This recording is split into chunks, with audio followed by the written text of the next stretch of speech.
Welcome everyone to Buddha's Center. My name is Jeff Allen. Once again, tonight we're looking at Panchen Sonandrapa's general meaning of perfection, and specifically the section on the awakening mind, or Bodhicitta. We're so fortunate to have been able to go over this in quite a few classes and look at it with a magnifying glass and look at all of the different categories that allow us to understand how we would be able to have such a huge mind, a mind that wanted to become a Buddha for the sake of all sentient beings, that had this immeasurable love and compassion that saturated it and allowed us, with the wisdom combined with it, to become Buddhas. And tonight, we're learning more about how to make that mind happen. And if we make that mind happen, we enter the Mahayana doctrine. And by entering the Mahayana doctrine, we've entered into a pathway that allows us to become perfect beings and perfectly reliable beings in terms of helping others. So very exciting. We've received so many great teachings from Khensur Geshe Wangdak that we can use as a foundation for all of these classes.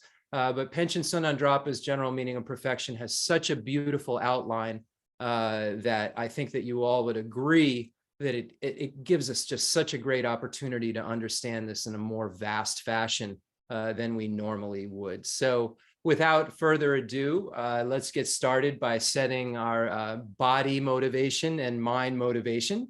So let's get into a posture which is intentional, a posture that we're getting into so that we can become a Buddha for the sake of all sentient beings.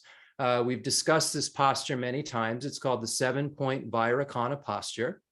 And it is said that by getting into this posture, it allows for our mind to be as clear as it possibly can, but also will allow us to align all the various channels and so forth, so that when we have the kind of spiritual aptitude to be able to use our body with some of the meditations and the tantric practices, we'll already have a foundation set, which will allow us to comfortably do some of those other practices without having to kind of do preliminary body learning, if you will. And it also allows us in the beginning stages to set our kind of mind in a place where we say, okay, we get into this specific posture in order to start our meditation, in order to start our virtuous practices. And this specific posture will allow my mind to be clear and will allow me to practice the higher stages later on and will serve as a foundation for that.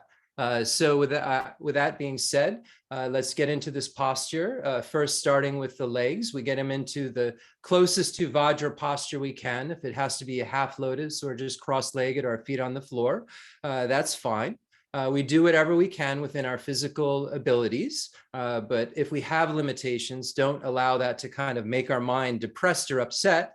In Tantrayana, we imagine ourselves sometimes with 24 arms. So we should be able to make an adjustment in our visualization and imagine we're in a posture if we can't physically get into that. So we put our legs into as close to that Vajra posture as we can.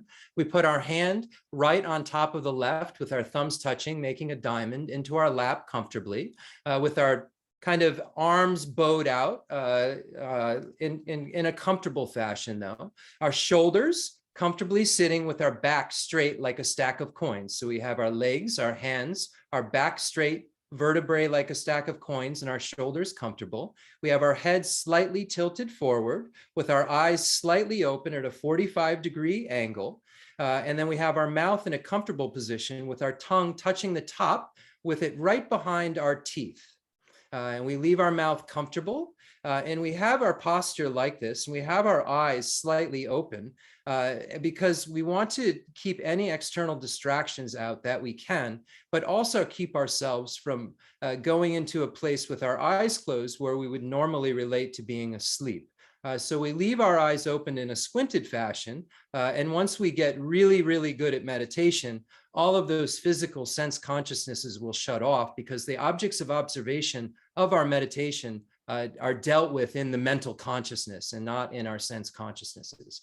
So we're doing more and more honing in on that mental consciousness, and this posture will allow us will help us to be able to kind of hone our mental consciousness in to the point where we can achieve a single pointed concentration with objects and calm abiding. and achieve that just beautiful bliss and mental and physical pliancy that comes with it. But until then, we do the best that we can. So we're in this 7-point Rakana posture, and then we begin by adding an 8th point, which is the breath. And we will breathe in and out of our nose, breathing all the way to the top of the breath, as we say, filling our diaphragm, breathing in as deeply as you can, but in a comfortable fashion, allowing the stomach to go out. You've filled the diaphragm completely, and then exhaling all the way until you've let all of the air out. Now we're doing this in a very even fashion, not breathing in very quickly and breathing out very quickly.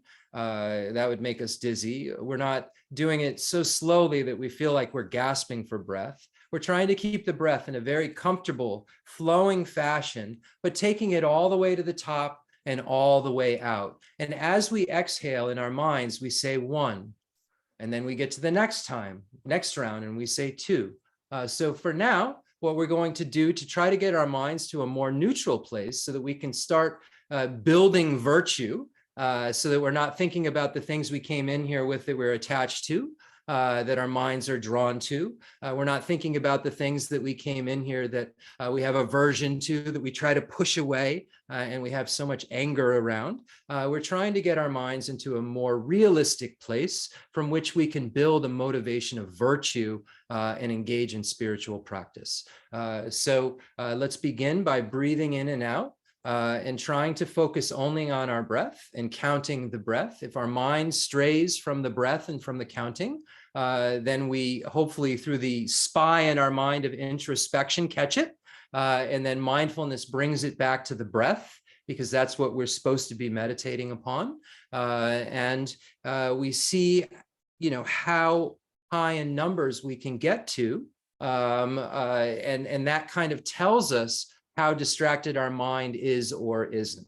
But if we do get to, say, 3 or 4, our mind gets distracted, don't discourage yourself by going back to 1. Remember you were at 4 and start from there, but you will recognize that your mind did stray. So when you get up and you sit down for your next session, you try to keep it tighter and hone in on that object of observation better.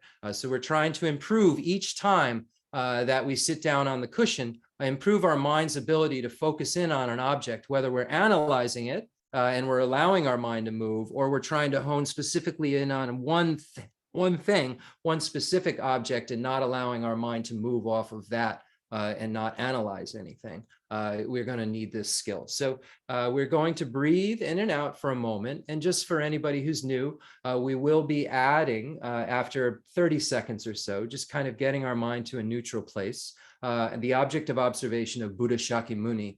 And I'll explain the visualization around that when we get to it. Just a very basic visualization so that we can kind of calm our mind down, put it on an object of virtue, put it on a reliable guide, put it on a being that we will become, and then we can set our motivation and do the slight guided meditation that we always go through, and then we'll talk about bodhicitta. So let's begin by breathing in and out.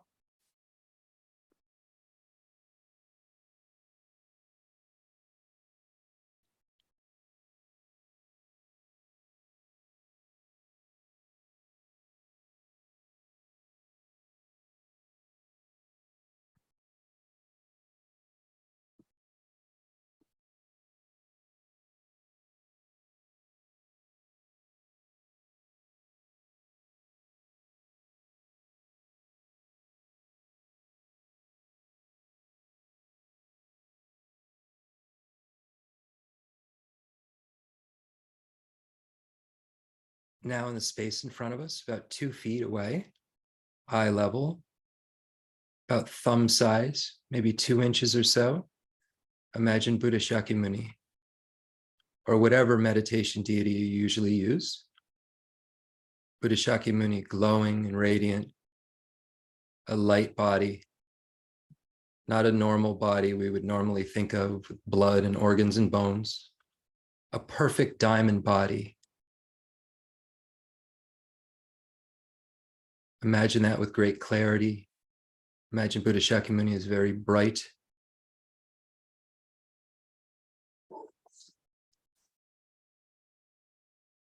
So now as you're focusing on the in and out of the breath, add the image of Buddha Shakyamuni, trying to focus only on those things.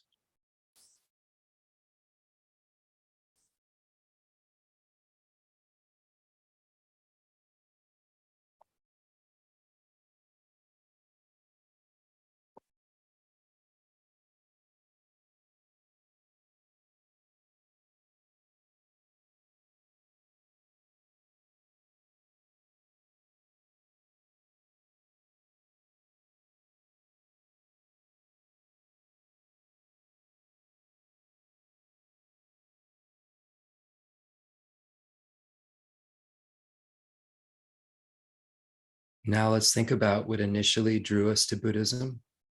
What brought us to a Buddhist class like this on a Thursday night, whether it was dissatisfaction or suffering. We think about what the Buddha taught at the first turning of the wheel of Dharma. The Buddha stated that this is the superior truth of suffering. Think about how that relates to our lives. Think about the 8 types of suffering: suffering of birth, aging, sickness, and death, and how that is related to our lives. We see a baby being born in such fear and crying, unable to breathe, sometimes blue, the suffering the mother goes through. As we age, our abilities become less and less, our body becomes weaker, and then sickness comes on. Sickness can come on when we're young or when we're old. We see the various forms of suffering that come from sickness. The death that we will all experience, the suffering we've experienced from losing loved ones that have died. We know we will die. Others will suffer when we die. The suffering of meeting with the unpleasant. Think about all of those things that we didn't like, that we had to meet with. We had no choice. Our karma forced us into it. Suffering of being separated from pleasant things. So many things we thought made us happy were ripped from our lives, whether they were loved ones or things broke. Suffering of not getting what we want. The anxiety that builds up when you want something and can't get it sometimes turns into depression. And then the suffering of these aggregates we were forced into, this consciousness that serves as a basis for the afflictive obstructions and the obstructions to omniscience. This body that serves as the basis for suffering. We were forced into it by our karma and afflictions. Think about the 6 types of suffering, the suffering of no certainty. Our loved ones that we're close to right now, we may never know again until we are a Buddha. They may be our enemies in our next life. The suffering of not being satiated. We can get anything that we want, live comfortably, but we're never satisfied. The suffering of rebirth, being born again and again and again. The suffering of shucking off these bodies, this body that means so much to me. I will shuck off, as I have since beginningless time, so many forms, so many bodies that I was so attached to, just like the one I'm attached to right now. The suffering of going from the high to the low. I may be in this comfortable state now that I find dissatisfying, but what will I do if I have horns and fur?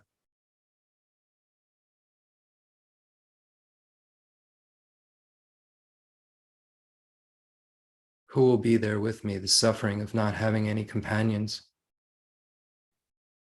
Since beginningless time, I've been born again and again and again.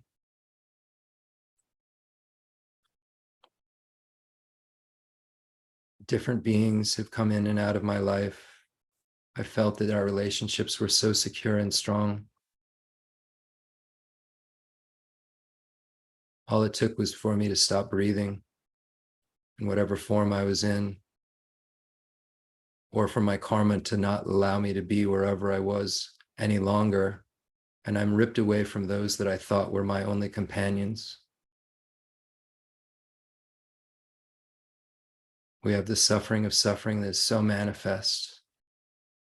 Headaches, manifest suffering, anxiety, the suffering of change, those forms of happiness in cyclic existence that we rush after. Because of their contamination, they only bring us suffering. They're the bait that allows us to stay in cyclic existence, the bait that convinces us everything's okay for now, the bait that tells us not to practice spirituality, not to do meditation today. I have something else that will make me happy. And that bait closes the door on cyclic existence once again. And that is the suffering of change. It seems like it's happiness, but it's actually suffering because it's contaminated. And the pervasive compounded suffering, which was really what the Buddha meant during the First Noble Truth, was that all of these things were the details around what I would have to be forced into. I would be again and again, because of my karma and afflictions, my contaminated karma and afflictions and seeds, be forced into a set of aggregates over and over and over again, out of my control. My companions would be out of my control. The sufferings I would experience or not experience would be out of my control. And the Buddha stated that that was the true superior truth of suffering, was the pervasive compounded suffering. And then the Buddha stated that suffering has an origin, and stated this is the superior truth of origin, and said that it was in dependence upon our ignorance that grasped at a self as being truly established that made me think incorrectly. And then afflictions rise up, which create contaminated actions. And those contaminated actions give rise to suffering of cyclic existence. The Buddha stated that suffering was impermanent, suffering was a result, and suffering had a cause, and the cause could be found in the truth of origin. And then the Buddha gave us very, very good news and said that all of this can end. The Buddha said that all of these types of suffering can end because the cause can be gotten rid of. Because suffering is a result, it's caused. If you get rid of the cause of a result, the result can't occur. And the Buddha said that he did that. And then the Buddha said, this is how. He said, this is the superior truth of cessation. And then he said, this is the superior truth of path. The superior truth of path was the how. He said, based on what I saw, based on knowing reality, and based on ending all of my suffering, this is what I know, and this is what you need to know to do it. And the Buddha said that if you do this, all of these pathways will serve as an antidote to your suffering because they get rid of the cause. They will get rid of ignorance. And if you get rid of ignorance, suffering is gone. All the fear that comes about, all of the unpleasant feelings that come about will go away because the cause is gone. So then we have a sense of relief. We feel good. We feel confidence. We know that we have this human basis in which we can practice. We have a pathway to practice, and we should feel relief that we can definitely get out of suffering. So we arrive at this understanding through understanding that we could have so many different unpleasant circumstances within cyclic existence. When we look at the hell, hungry ghost, animal, human, demigods, and gods experiences, and we would definitely want to get rid of all of those types of suffering and get out of cyclic existence altogether. And we should feel good and confident now that there is a way to get there because we have a reliable guide who is the Buddha, who can show us how to be free from suffering. Now we start to think about our loved ones. I start to think about those who are closest to us and the sufferings that they'll have to experience. We think about exact sufferings we just thought about. And understand that they will experience those too. They experience those too. Start to think about actual beings that we're close to. Think about strangers, people we see in the supermarket, birds that fly by, worms in the garden, neighbors we don't really know who they are. Think about those beings and that they have to experience all the different forms of suffering that we just thought about. Think about those beings that we consider our enemies and how ignorant that label is. Since beginningless time, we've had varying relationships with every sentient being. Every sentient being has been the kindest being to us we've ever known. Every sentient being has taken care of us in our most vulnerable time when no one in the world knew us. That being was there and kind and cared for us when we couldn't care for ourselves. We recognize that every being has had that relationship with us. And right now we're having a different kind of relationship with that being. And that being's under the sway of their karma and afflictions. They're like under control of by like a demon. And they out of control demon come to me. It's come to me because my karma and afflictions. It's come to me because I have the karma to experience it. And I start to recognize that I'm actually the cause for this being to experience suffering in the future. Because by them being angry at me, they will have to experience suffering. And I'm a condition because of my karma for them to come, and they had no choice but to come because of their karma and my karma. I start to understand that my relationship with them isn't what I think it is, and start to be a little more realistic with it. I understand that all beings want to have happiness and don't want to be free from suffering. All beings are as important as I am. And I start to right-size my relationship with three types of beings, of my friends, strangers, and those that I incorrectly call my enemies, who are really before the kindest people in the world to us. And we can imagine that if we could just see that relationship that we had and see how kind they were to us, if our ignorance wasn't blinding us from being able to see our previous lives, we would know that person is so loving and so caring and just having an experience at that moment that they can't control. So we right-size those beings and we start to say how nice it would be if they could have happiness and the causes of happiness. May they have happiness and the causes of happiness. I will cause them to have happiness and the causes of happiness. May the Buddhas, Gurus, and Bodhisattvas please bless me and give me strength to be able to do that. And then we think about all of those beings and we think how nice it would be if they could be free from suffering and the causes of suffering. May they be free from suffering and the causes of suffering. I will cause them to be free from suffering and the causes of suffering. May the Gurus, Buddhas, and Bodhisattvas bless me to have the strength and power to be able to do that. Now we have this great confidence where we want to bring beings to happiness free from suffering. And we begin analysis to see what to do now. And we recognize that we are not capable of doing that, that we are in cyclic existence ourselves. We have obstructions to omniscience. We have afflictive obstructions. We are in the prison of cyclic existence on the inside with all sentient beings.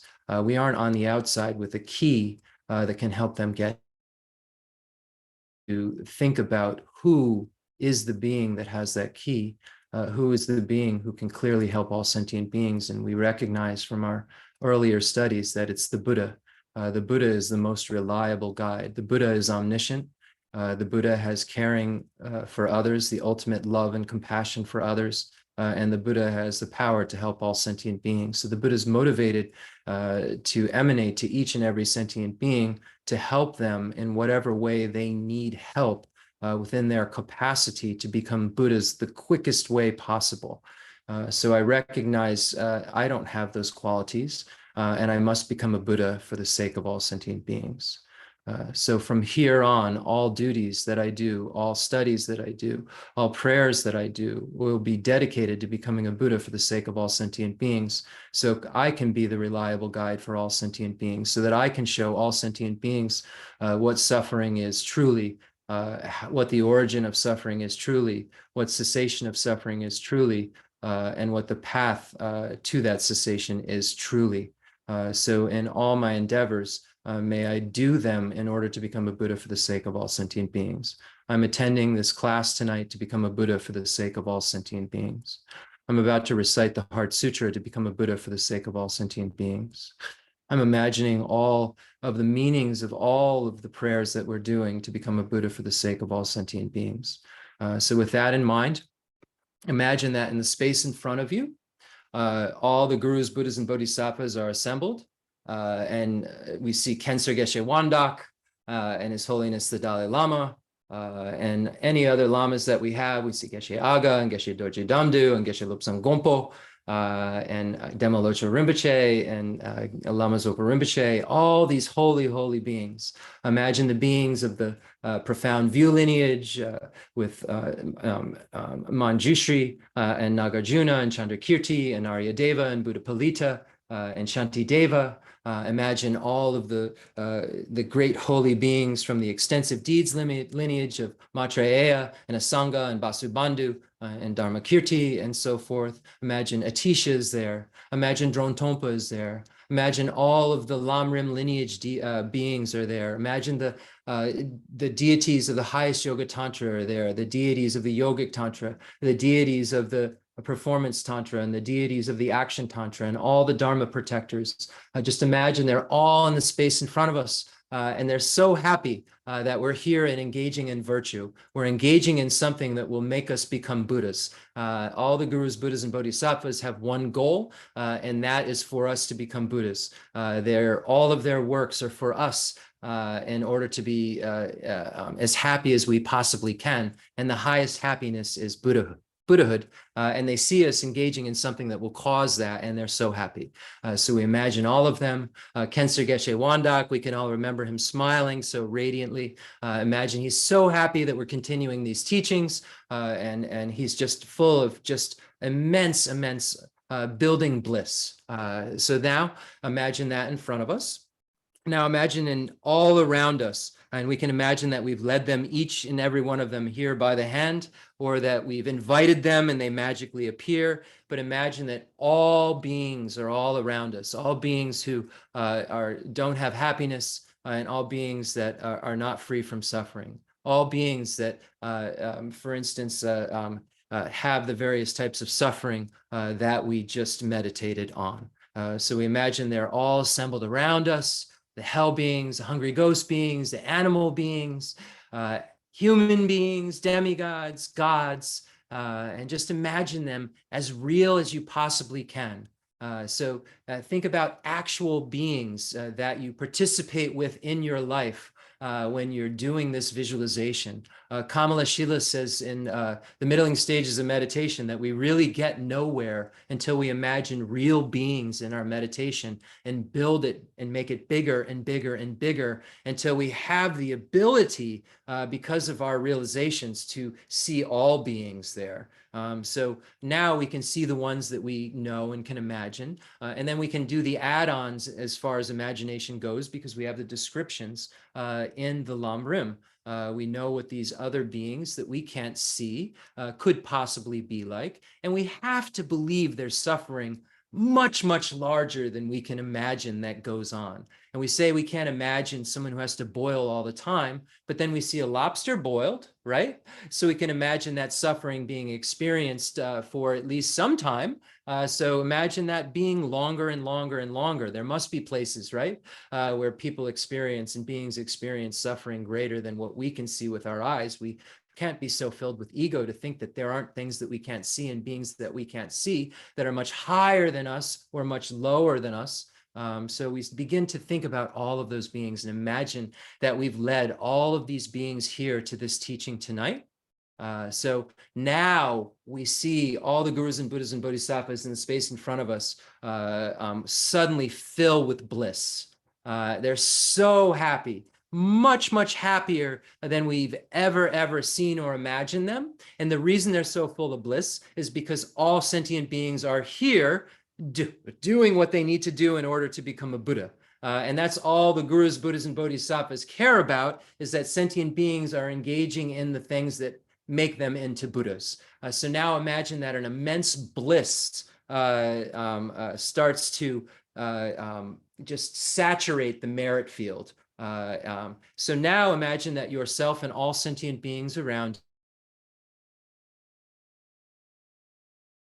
you have some syllables on you. Imagine at your crown, white syllable om, at your throat, a red syllable ah, and at your heart, a blue syllable hum. Now imagine that all sentient beings have these exact same syllables at their crown, throat, and heart. Imagine they're all around you with these syllables. And now imagine that from the bliss that the gurus, Buddhas, and Bodhisattvas are experiencing, light rays and nectars are emanating out of them. And we imagine that white light rays and nectars are emanating out of them and falling on us like snow, right? In a blizzard, they say sometimes. And they're transforming into the seed syllable om, all these white light rays and nectars, and going into our crowns and purifying all negativities of our body and all negativities of all sentient beings' body. So we imagine that all sentient beings ourselves are experiencing the purification of negativities of their body. Now we next are imagining that, and we can imagine this just oozing out, not kind of one by one. We can imagine this just oozing out, but I'm just giving you the description of the visualization. Now we imagine from that bliss that all these beings are experiencing, all these holy beings are there. Khensur Geshe Wangdak is experiencing great bliss. And then red light rays and nectars are raining down on us and transforming into red ahs, going into ours and all sentient beings' throats and purifying all negativities of our speech. And imagine that we experience this purification and all sentient beings experience this purification. And imagine the exact same thing with blue light rays and nectars from this bliss from the holy beings, raining, showering down on us, snowing down on us, transforming into blue hums, going into our heart and purifying any negativities of our mind. So we are going to try to imagine this visualization as we're reciting the prayers, and imagine that all sentient beings are reciting the prayers alongside us, as many as we can, reciting these prayers, and that the gurus, Buddhas, and Bodhisattvas are all experiencing bliss because they're just watching us do this virtuous practice. And imagine that we're thinking about the implicit and explicit meaning of the Heart Sutra, and all sentient beings are as well. Imagine that our minds' meditation is happening in all sentient beings' minds in their own individual languages and so forth. And we imagine that we're understanding the Heart Sutra and the implicit teaching of the 5 paths of accumulation, preparation, seeing, meditation, and no more learning, and the explicit teaching of the lack of true establishment of all phenomena. So we imagine that all sentient beings are thinking about this. We imagine that all sentient beings are, when they're making this with us, are making a mandala offering of a pure universe to the teachers and to all of the beings in the lineage back to Buddha Shakyamuni, that we're able to make this teaching possible. A request for the teaching, we make this mandala offering of a pure land, and then we take refuge and imagine that all of us are taking refuge together and doing so in order to become Buddhas for the sake of all sentient beings. So with this visualization in mind, we'll get started with the prayers and then the body of the teaching. So continue to hold this visualization of all the gurus and Buddhas and Bodhisattvas in the space in front of you with bliss, light rays and nectars of white, red, and blue, om, ah, hum, purifying our body, speech, and mind, purifying all sentient beings, body, speech, and mind. And now we all together, with all sentient beings, recite the Heart Sutra. The Sutra of the Heart of Transcendent Knowledge. Thus have I heard, once the Blessed One was dwelling in Rajagriha at Vulture Peak Mountain, together with a great gathering of the Sangha of monks and a great gathering of the Sangha of Bodhisattvas. At that time, the Blessed One entered samadhi that expresses the Dharma called profound illumination. And at the same time, noble Avalokiteshvara, the Bodhisattva Mahasattva, while practicing the profound Prajnaparamita, saw in this way. He saw the 5 skandhas to be empty of nature. Then through the power of the Buddha, Venerable Shariputra said to noble Avalokiteshvara, the Bodhisattva Mahasattva, how should a son or daughter of noble family train who wishes to practice the profound Prajnaparamita? Addressed in this way, noble Avalokiteshvara, the Bodhisattva Mahasattva, said to Venerable Shariputra, O Shariputra, a son or daughter of noble family who wishes to practice the profound Prajnaparamita should see in this way. Seeing the five skandhas to be empty of nature. Form is emptiness, emptiness also is form, emptiness is no other than form, form is no other than emptiness. In the same way, feeling, perception, formation, and consciousness are emptiness. Thus, Shariputra, all dharmas are emptiness. There are no characteristics, there is no birth and no cessation. There is no impurity and no purity. There is no decrease and no increase. Therefore, Shariputra, in emptiness, there is no form, no feeling, no perception, no formation, no consciousness, no eye, no ear, no nose, no tongue, no body, no mind, no appearance, no sound, no smell, no taste, no touch, no dharmas, no I dhatu, up to no mind dhatu, no dhatu of dharmas, no mind consciousness dhatu, no ignorance, no end of ignorance, up to no old age and death, no end of old age and death, no suffering, no origin of suffering, no cessation of suffering, no path, no wisdom, no attainment, and no non-attainment. Therefore, Shariputra, since the bodhisattvas have no attainment, they abide by means of prajnaparamita. Since there is no obscuration of mind, there is no fear. They transcend falsity and attain complete nirvana. All the Buddhas of the three times by means of prajnaparamita fully awaken to unsurpassable, true, complete enlightenment. Therefore, the great mantra of prajnaparamita, the mantra of great insight, the unsurpassed mantra, the unequaled mantra, the mantra that calms all suffering, should be known as truth, since there is no deception. The prajnaparamita mantra is said in this way.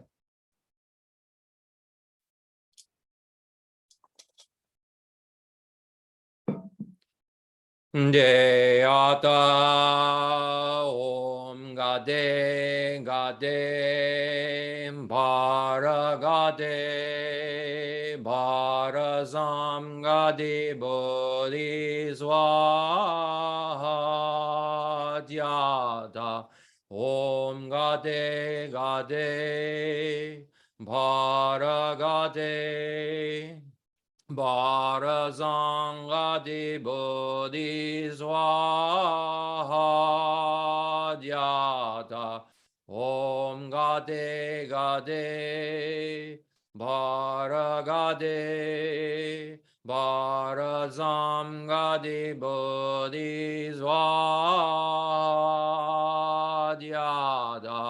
Om Gade Gade Baragade Barazangadi Bodhi Swaha. Thus Shariputra, the Bodhisattva Mahasattva, should train in the profound Prajnaparamita. Then the Blessed One arose from that samadhi and praised noble Avalokiteshvara, the Bodhisattva Mahasattva, saying, Good, good, O Sunda noble family, thus it is, O Sunda noble family, thus it is. One should practice the profound Prajnaparamita just as you have taught, and all the Tathagatas will rejoice. When the Blessed One had said this, Venerable Shariputra and noble Avalokiteshvara, the Bodhisattva Mahasattva, that whole assembly in the world with its gods, humans, asuras, and Gandharvas, rejoiced and praised the words of the Blessed One.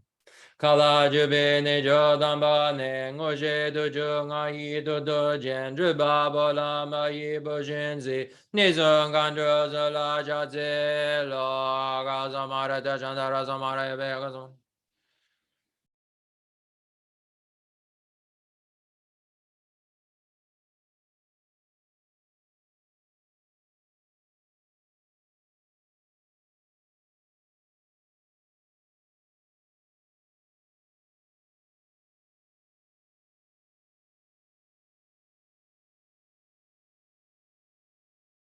Aga samara jajana samara me dia do ngati kati barakati barasangati buddhizo baba ganju sanji ga yede me doje je rabadaji me badaji je wadaji jagi baji me de me danji ngori zo gere ndo jaji je je wada me do ne be jandan adam de ba jong ji bo zong jo je ji bo shi dai zhang den da de le zhou.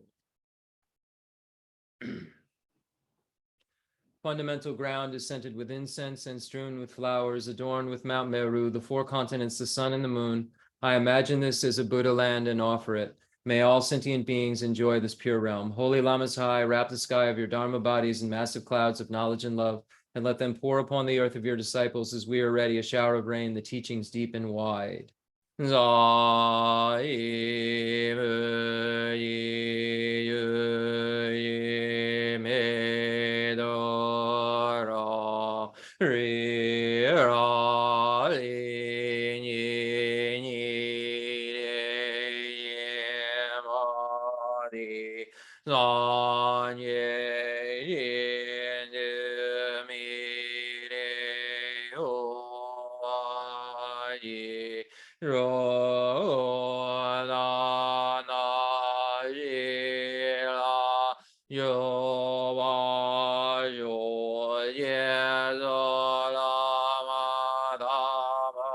I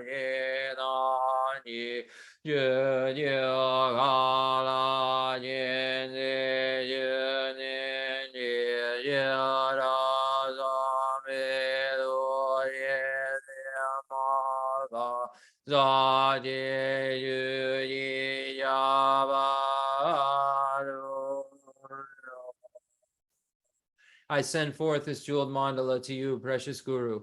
Idam Guru Rana Mandalagam Niradayami Zanye Jadan Jye Janala Janju Badu Danye Jazuji Dagi Juji Jibe Nonanji Trala Benji Zanye Jubajo Zanye Jadan Jye Janala Janju Badu Danye Jazuji Dagi Jishe Jibe Zonanji Jala Benji Zanje Jubajo Zanje Jadan Zaji Janala Chanju Badu Danye Jazuji Dagi Jishe Jibe Zonanji Jala Benji Zanje Jubajo.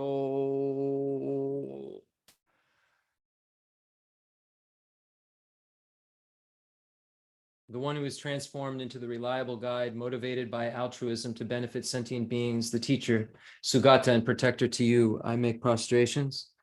The one who has eliminated the web of conceptualizations and is endowed with the divine bodies of the vast and the profound, who eternally shines forth the forever noble light rays, to you, the Buddha, I make prostrations.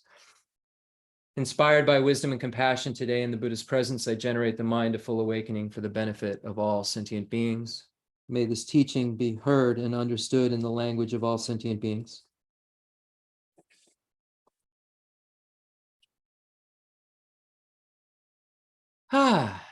So nice to see everyone here tonight.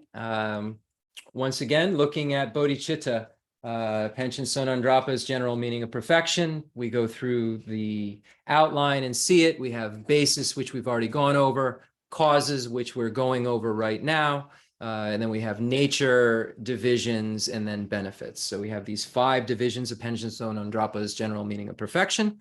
And we are in the specific causes section. And within the specific causes section, there are 2 points that are made. One is about the 7-point cause and effect for realizing the mind that aspires to enlightenment. We went over that, and that's passed down through the extensive deeds lineage. And now we're going over equalizing, exchanging self with others, which we find passed down through the profound view lineage. So this is a little bit more rare to be able to hear.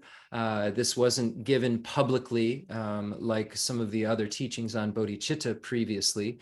So we're all so fortunate to be able to hear this instruction and hear it from an unbroken lineage. Rinpoche gave us this instruction many times, and we're able to look at so many different commentaries and now study with Geshe Aga, who's such a great scholar, and delve into this even more and looking at it in terms of Shantideva's Guide to the Bodhisattva's Way of Life, and then Nagarjuna's Precious Garland. And we can see how all of these teachings then relate back to the sutras and so forth. So we have this beautiful tradition of Lojong that we have passed down. We see from Lord Atisha to Drone Tompa, and then to many different teachers have this, but Potawa, and then we see it goes down to Geshe Chakawa, and so forth. And we're just all so fortunate to be able to hear these teachings and have these instructions that are still within our world system. So let's get right into this teaching. So last week, we went over a couple of the different points. So the teaching first goes over the actual equalizing of self and others. So we find out that we aren't the most important person in the world at this point. We start to meditate on the fact that all sentient beings are as important as we are. All sentient beings want happiness and the causes of happiness just like we do. When we look at all sentient beings and ourselves, we'll see that there's not this duality. There's this non-duality taking place. It's independence upon other that I posit myself. It's independence upon other's self that they can posit me as other. So we see this interdependent relationship, and we see this emptiness of inherent existence that we share, and this interdependence that we have with other. So it starts to break down this idea that we are more important than other. And then we recognize that all sentient beings have this potential, just like we have this potential. And if we knew that someone was going to save the world, right, from all suffering and bring all beings to a state of happiness, we knew that that person definitely was going to do that, was going to be that kind of person. We would see them as just an incredibly important person, just in general. The world would view that as an incredibly important person. But all sentient beings have that same potential, just like myself. So all sentient beings are just as important as I am. All sentient beings may become enlightened before me, and I'll rely on them in order for my bliss. And likewise, and so there's that interdependence. And so we see that all sentient beings have this same importance. So we've established it at this first understanding here. So we're seeing this equal importance. And when we study the 7-point cause and effect for realizing the mind that aspires to enlightenment, which, a lot of lamas say is kind of a pre-step for this equalizing, exchanging self with others, like the whole practice to be able to get you familiar with these more basic things, this beginningless time and these beginningless relationships that we've had with friends, enemies, and neutrals. And now we're adding more details kind of to the pot to make it more convincing that other beings are as important as we are. So now we're looking over, before we're seeing that we would equally wish to benefit them. And in this way, we're saying, because they're just as important as we are, right? So we're adding this kind of added layer in the equalizing, exchanging self with others practice. So that's the first step among the 9. The second step is recognizing the downfalls of the self-cherishing attitude. So we went over before all the different quotes from Shanti Deva's text, such as, whatever worldly joy there is arises from wishing for others' happiness. Whatever worldly suffering there is arises from wishing for your own happiness. What need is there to say more? Look at the difference between these two. Ordinary persons act for their own welfare. The sage acts for others' welfare. If you do not genuinely exchange your own happiness for others' suffering, you will not achieve Buddhahood. And even in cyclic existence, you won't have joy. So it shows how the self-cherishing attitude, when we look at the Lojong teachings and the downfalls of it, is the cause of all of our suffering. When we look at cherishing ourselves, this leads to jealousy, this leads to anger, and all of those feelings are painful when we experience them. And then we act out, and then we have consequences to acting out of our attachment, consequences to acting out of our anger. And this all comes from the self-cherishing attitude. The Mind Training Like the Rays of the Sun by Nankya Pel says that we, get all of these weapons ready, and we fight this big battle, and we scream at people, and we use these, weapons on them. And then when things don't go our way, we blame them and can't figure out that it was this war we waged caused by the self-cherishing attitude that caused all of this suffering. So we sit alone and feel sorry for ourselves and blame others instead of looking inwardly at the one to blame for everything, as the 7-point cause and effect, the 7-point thought transformation by Geshe Chikawa says. Banish the one to blame for everything. What is the one to blame for everything? It's the grasping at the I as being truly established that then makes me see, oh, this I is so great. I see I, and then I see this is all mine, and then I become attached to all of this that I misapprehend. So it's this attachment that creates this cherishing, this self-cherishing attitude that misunderstands and differentiates myself from you, sees me as having suffering that I need to remove, and seeing you as something separate that I disregard or that I'm oblivious to. So this self-cherishing attitude causes me trouble time and time again. So we've seen many texts give a lot of examples of this, and we went over it in a good fashion before. So we'll move on. So then it's the benefits of cherishing others. We talked about beings who cherish others more than themselves. They kind of exude this wonderful radiance. When we look at His Holiness the Dalai Lama, we can see that he puts security all around him, or they put security around him in order to keep him safe. Because there's real danger out there that he could face. So he has Indian army around him, and then he has Tibetan bodyguards around him, and everyone has those things in their ear and is looking very carefully at the crowd and trying to keep him in the middle of the lane. And all he's trying to do is to get to, sentient beings who others see as dangerous and he sees as lovable because he's practiced these things. And he has this desire for sentient beings to be free from suffering and happiness that other beings don't have. And you can tell the difference. You can see it when you come in contact with His Holiness the Dalai Lama and he sees you.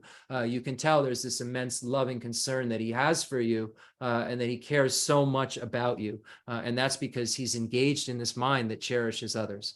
And we see so many examples throughout time, and all of the great, great beings that we really admire, if it isn't just some sort of intellectual thing we admire, those great beings who've done a lot have usually done it out of a desire, out of a selflessness, kind of a desire to help others. When we look at Mother Teresa, we look at Mahatma Gandhi, we look at His Holiness, we look at Khensur Geshe Wangdak, we look at Jesus Christ, we look at beings that are so holy that put others' needs before their own. And knew that that was the key to everlasting happiness. So we see so many examples of when we become nicer and we become more compassionate.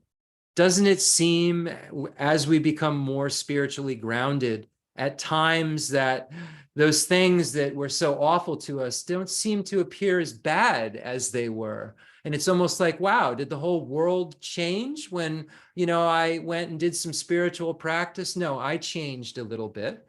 I started to see others as more lovable. I started to see others as manifestations of karma. And I was able to accept my circumstances in a better way and realize that I can only experience happiness by doing so. So we start to be able to see how those interactions that we have change because we've changed. We exude this kind of openness and openness to others. And that's what cherishing others is. We walk around like this, very closed in our bubble, in our tortoise shell.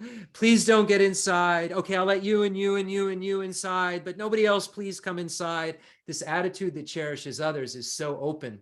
And wants everybody inside the tortoise shell, if you will, and has this equal love and care and concern for others. And we think about how much we cherish ourselves right now and how much that leads us to terrible things. Imagine if that same power cherished others, right? And we took our kind of drive of our bad drive out of us and just put it onto wanting others to just have as much happiness as they could. I just imagine how that could change our experience.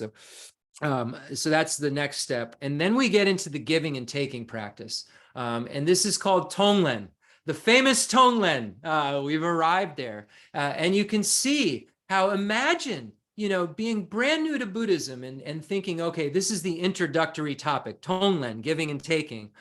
When you really understand the path and you understand the teaching shared in common with beings of small capacity and the teaching shared in common with beings of medium capacity, you understand that there's an immense amount of material to first understand and then realize in order to truly do this practice, or to even do a facsimile of this practice. So when I do this practice, I'm doing a facsimile of this practice. I don't have renunciation. But I can create a facsimile of renunciation because I know in my mind, I've memorized the stages that lead up to that state of mind that wants to definitely get out. So I can get myself to a place mentally that could kind of understand what it would be like to want to definitely emerge based on pure intelligence and understanding of what comes before that and what leads up to that. So it's based on that then I can start to understand how beings are equally as important as I am. And cherishing myself is no good, and cherishing others is better, because up to the now we're seeing cherishing ourselves. A small and medium scope, we're wishing to emerge from cyclic existence. We're looking at it from the scope of the here and solitary realizer vehicle who wants to emerge from cyclic existence for themselves alone. So we're having to change our whole kind of mental attitude and turn it towards others, to go from the medium scope into the great scope, to enter that door into the Mahayana, to enter Bodhicitta door, right? So we have to change this mindset altogether. So it's something we have to train in. It's something that very spiritually advanced practitioners have to train in, but we can create a facsimile of it through analysis and understanding and sitting with it, and it becomes more and more and more of a good idea until it becomes our only idea, and we couldn't imagine having any other idea, and then that turns into all of these other, causes that expand our understanding of, getting a greater kindness, understanding of their kindness and the actual exchange, and then extraordinary attitude, which says, I'm going to do it. And then the bodhicitta that explodes out of that, and that entrance into the path of accumulation that happens at that moment. So we can create facsimiles of that within our mind. But when we go back to where we are now, Tonglen, if you understand that this practice comes from all of those other things, imagine being a new Buddhist and thinking, okay, now I'm going to take on people's suffering and give them all of my root virtues. You'd have no idea what that was. And you could get stuck in that practice thinking that you were somehow changing the world, recreating energies in the world through some weird misunderstanding that gets created when unqualified teachers teach this. And there's plenty of them out there. And I'm not saying I'm the most qualified, but I've been given the appropriate instructions, and I can give you the instructions that are passed down from Buddha Shakyamuni to Manjushri, to Nagarjuna, to Shantideva, to Atisha, to Drontompa, to Potawa, and so forth, right? So it's reliable in that sense. So now we're at this giving and taking place. So there's many, many different meditations that are prescribed for this. Many teachers have their own take on it. It's an oral tradition. So there are a lot of different visualizations that are given. So I'm going to give one visualization. I'm not saying it's the only visualization. If you already do a visualization for giving and taking, continue to do that. But this is a commonly prescribed practice of giving and taking. So what is giving and taking? What does that mean? It means giving all of your happiness and root virtue to all sentient beings. And then you can also do an additional visualization that you're making offerings also. But let's just stick with the visualization that's general, so we don't get too complex. So you can imagine that all beings are all around you. Now you can do the giving and taking practice as if they're in front of you. But I think my opinion is, if you can do the giving and taking practice, imagining that it's going in all 10 directions, all beings are in all 10 directions. So if you want to give beings, all sentient beings, happiness, which is the giving part, then which is the love part, then you have to get to them all. And, you could imagine they assemble, or you could imagine that wherever they are, they're receiving these blessings. And if you look at the meditations that you do while you're doing the giving and taking practices, you're actually going to where they are. So it seems to me you would do the meditation almost like a globe, right? That's going in every direction, and you'll understand what I mean in a moment. So imagine that all sentient beings are all around you, and these are sentient beings that are in some way bereft of happiness. They don't have some form of happiness. And you can imagine this from the lowest realm, right, up to spiritually realized beings who have obstructions to omniscience, okay? So you can imagine that all of those beings are in this meditation. And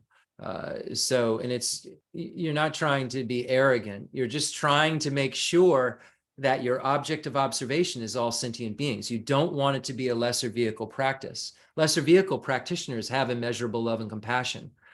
This is different. This is a love and compassion that recognized all sentient beings are your mother, remember their kindness, wish to repay their kindness, and now see them as lovable, and you have this attraction towards them, right? That you knew that they're as important as you, and that cherishing them is better than cherishing yourself. So you're thinking about all of these things as you're engaging in this meditation practice. So you're imagining all of these beings all around you, and you're imagining that you exhale. You could say giving and then taking, but usually when you look at this in terms of the 9 steps, you start with taking, because you first usually breathe in, right? So you start with taking the suffering on and giving the happiness. But just because we're going in this order, we'll do it in this order. You can do it either way because you're going to do it. You'll understand in a moment. So we'll just start with giving. So you imagine that as you exhale, in the form of a white light ray through our right nostril, okay? All of our root virtues and forms of happiness are going to all sentient beings. So we are imagining that all forms of happiness, all sentient beings are experiencing. So you can go through all the different divisions of beings. You can go through the hell beings, the hot hells, and the cold hells. And you can imagine that as you're exhaling in the form of this white light, that your body is going to all these different areas and is transformed into wish-fulfilling jewels. A jewel that would give the beings where they are anything that they craved or anything that they wanted. So imagine that the hell beings are experiencing it, their hot, cool winds. Imagine that the cold hell beings are experiencing just a little bit of warmth. You're transforming into warmth. And you imagine the hungry ghosts are actually able to be satiated. You transform your giving in the form of light rays. They're transforming into bodies that are wish-fulfilling jewels that are granting them the wish of being satiated. So you imagine that you're giving them all of these wonderful things. You're giving them all of your root virtues and giving them all of your forms of happiness. And it is allowing them to go from the state they're in to a state of happiness for that moment. And imagine that you're doing that with all of the animals in the animal realm, all of the humans in the human realm, all of the demigods and the gods. So you imagine that these white light rays are coming out of your right nostril, white rays, and going to all of these different directions and transforming into all of these different needs. So you can do, as you're doing this meditation, you can imagine these individual sets of beings as you're doing the rounds of giving and taking. So let's get to the taking part next. Again, when you look at the 9 steps, sometimes the taking is first, but when you look at Tonglen, Tong is giving, Len, Lemba is taking. So we'll just do it in that order. So next we go into taking. So imagine all of those sentient beings who are experiencing the various forms of suffering are all around you. And then imagine that in the form of a black light into your left nostril. It's almost like dirty water is coming out of all of these beings. Imagine that almost like hairs being shaved off, sometimes it explains. So we imagine that we're taking on all of these various different types of suffering in the form of black rays into our left nostril. So we're breathing in. We're imagining that all of these things are coming into our left nostril. Sometimes they even say in the form of snakes and scorpions and all of these different things. However it helps you, imagine that all these negativities are being taken from every single sentient being in the form of a black light into your left nostril. Imagine that you're breathing it in all the way and that it's going into your heart area, and it's burning up your self-cherishing attitude. Imagine that you can see like smoke coming off of your self-cherishing attitude. And then as you exhale now, you give all of your root happiness and root virtues to sentient beings in the form of a white light through your right nostril. So you're taking on the suffering of all sentient beings in the form of black lights through your left nostril. You're imagining all the various different forms of sentient beings. You're imagining you're taking away any impurities in their environment. You're imagining that you're taking away any obstacles that maybe even the bodhisattvas on the high grounds may have to their completing the stages to get rid of the obstructions to omniscience and so forth. You're imagining that you're taking all of these things away from all different types of beings. So you really are doing a meditation on the small and medium scope, but for others, and taking away the sufferings that you thought about, the 8 types of suffering, the 6 types of suffering, the 3 types of suffering.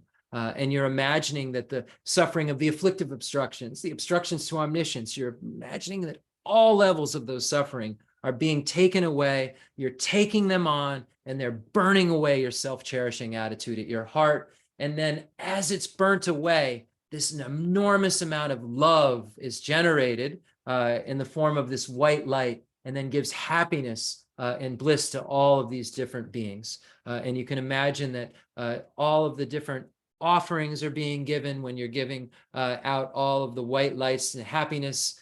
You can imagine that, to the high bodhisattvas and so forth, offerings are being given so that they don't have any obstacles to their practices and so forth, and right down to imagining, again, the cooling wind in the hot hell, or just a little warmth in the cold hell that you transform yourself into from a wish-fulfilling jewel. So you're imagining all of these different things that you've understood through the teachings shared in common with beings of small and medium capacity. If you haven't understood these things clearly, then this meditation will be incomplete. You won't be able to truly take on the suffering of others. You won't know what root virtues are. You won't know what the root virtues that are necessary will be in order to bring sentient beings to a state of bliss.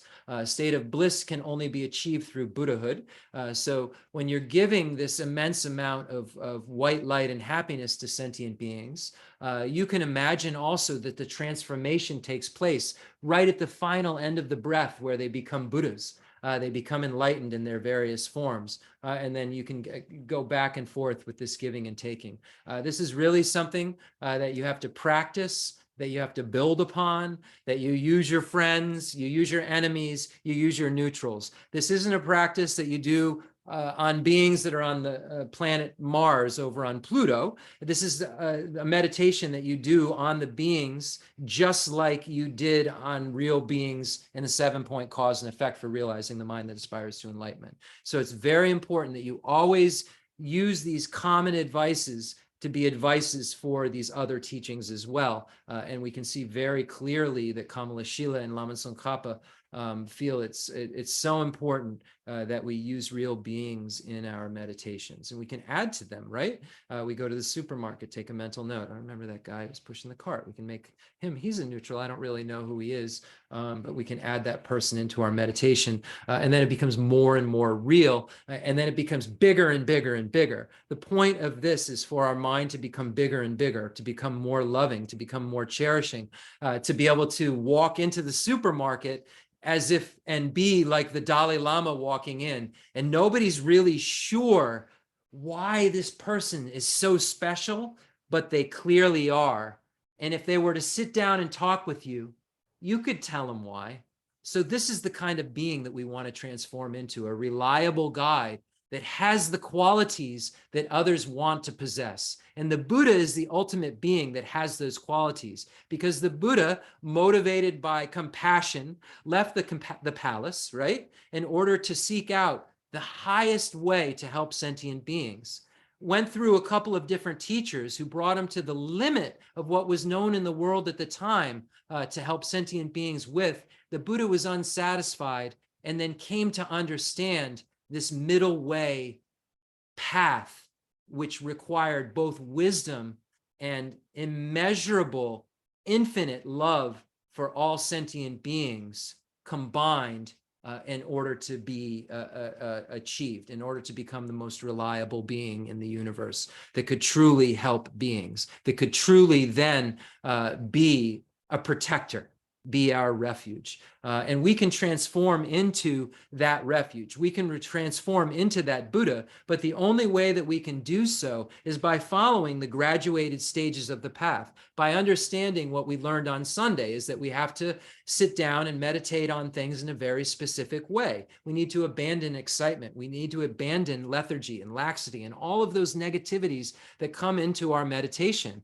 And all of those advices are necessary in order for us to harness our mind in enough to care about others more than ourselves, because it's so ingrained in us to be selfish. Society teaches us that the only way to survive is to be out for ourselves. So we have to undo that misunderstanding, and it's uncomfortable at times. It's like stopping a train that's going 100 miles an hour and just pulling the brakes on it and saying, today, I'm going to start thinking and behaving differently. Well, we've thought and behaved improperly since beginningless time. So that train is going extremely fast. And if we wish to stop it, we have to have patience with the screeching and the uncomfortable moment of feeling, am I going to be okay?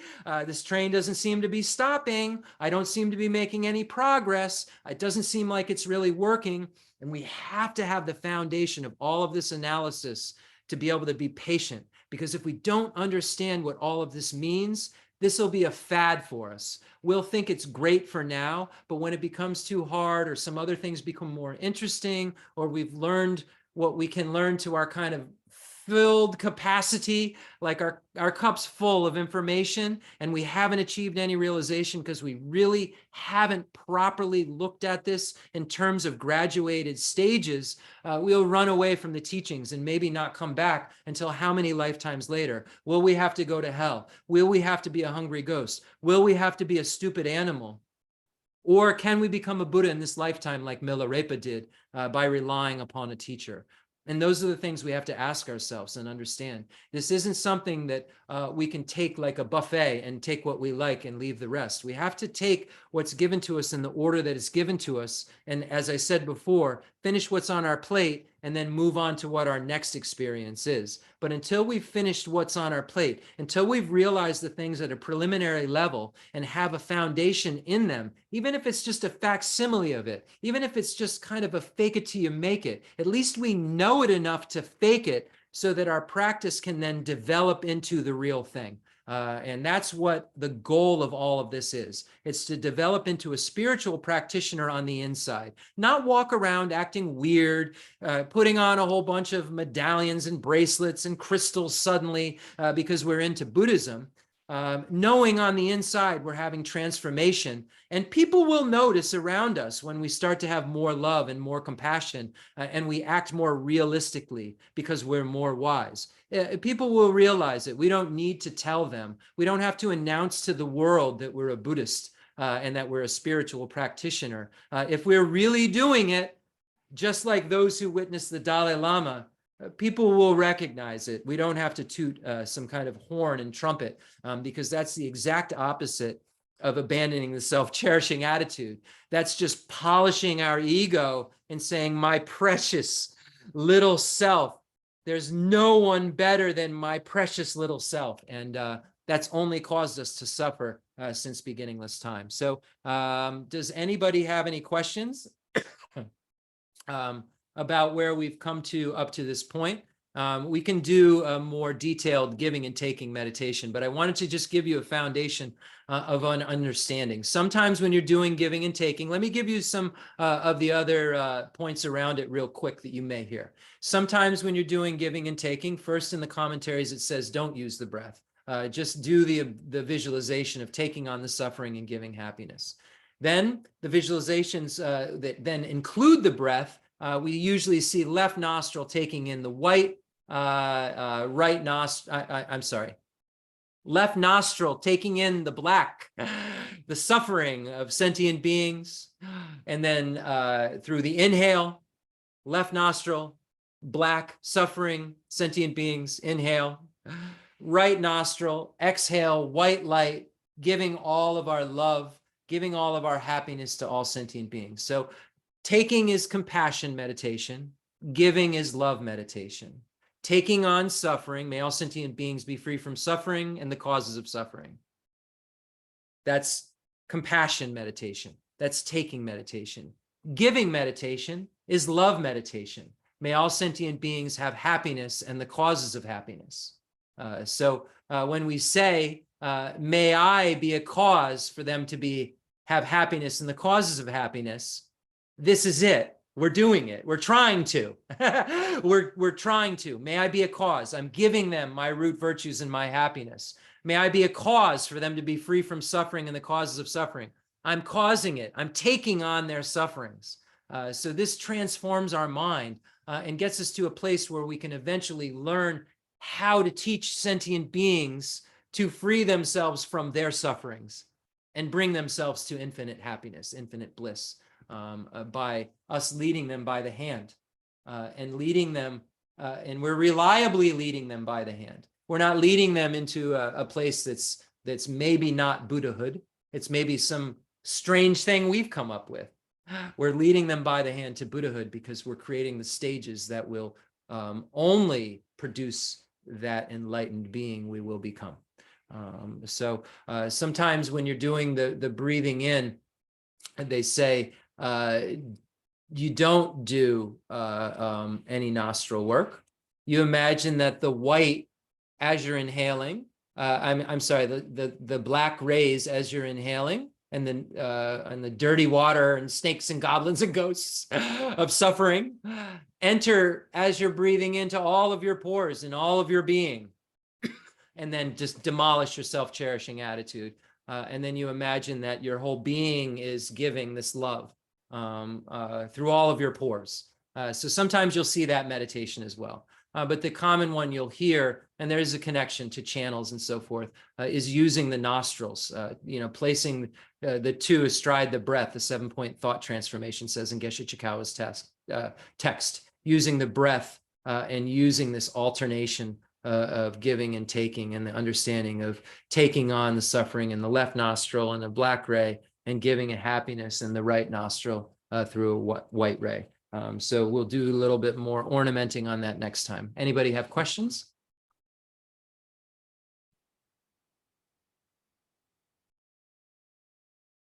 Okay, so without questions, we'll move on to the 8 verses on training the mind by Geshe Langritamba. As we know, such an important text in the mind training. You can't possibly, hear a mind training teaching without hearing about the 8 verses for mind training, right? Geshe Chikawa was so moved by this that he then, studied mind training for so many years with Geshe Shrawa, and then was able to write the 7-point thought transformation, and Nankapel writing the mind training like the rays of the sun, because of this wonderful work and because of Geshe Chikawa's wonderful work.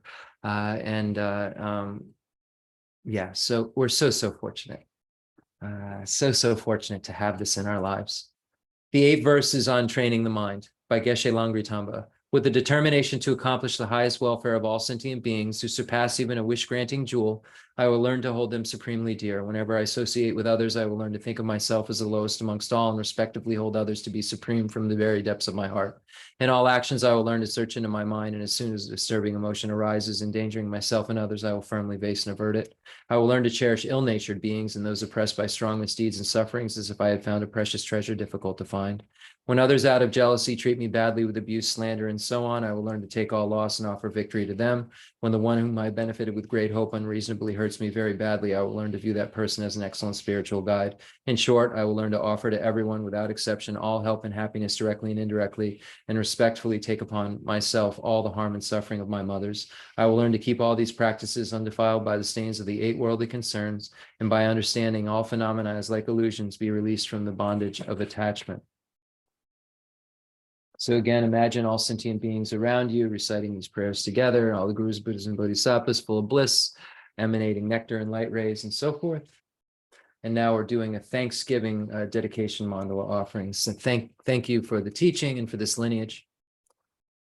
The fundamental ground is scented with incense and strewn with flowers, adorned with Mount Meru, the four continents, the sun and the moon. I imagine this is a Buddha land and offer it. May all sentient beings enjoy this pure land.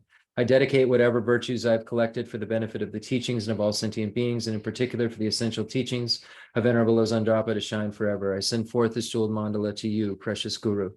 I dedicate all this virtue to emulate the knowledge of the hero Manjushri and likewise Samantabhadra as well. With whatever dedication is praised as supreme by all the conquerors who traverse the three times, I also dedicate all my roots of virtue for the sake of auspicious deeds. In that pure land surrounded by snowy mountains, you are the source of all benefit and happiness, all powerful Avalokiteshvara, Tenzin Gyatso. May you stay until samsara's end.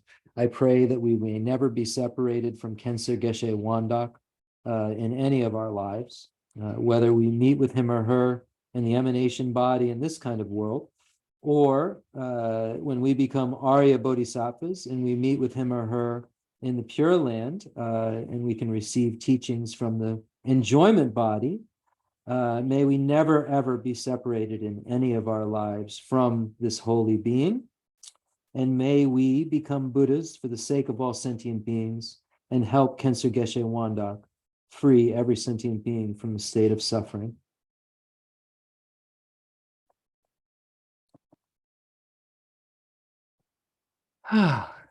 Thank you so much, everyone. Really, really appreciate